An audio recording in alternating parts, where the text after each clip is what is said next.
Hi, everybody. I'm your instructor for the fall 2020 Nutrition 115 uh, personal applications of nutrition. And I really welcome you to our class. I'm excited to have you all in our online course this semester. This is my second semester teaching at DVC.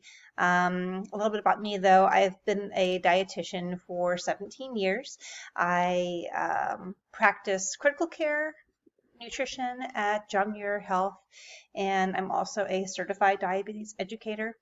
I usually tell people that I love diabetes, but that comes across wrong. So I like talking about diabetes. I like talking about nutrition. I'm super passionate about this field, and I hope something can rub off on you. I'm sure you have a lot of questions about nutrition, and I hope to answer all of them in this class. I look forward to working with you, and I think to start, let's just make sure that you're comfortable using Canvas, which is our platform that we're going to use here on DVC.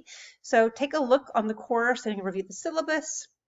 Take a look at the course materials that you need, and let me know if you have any questions.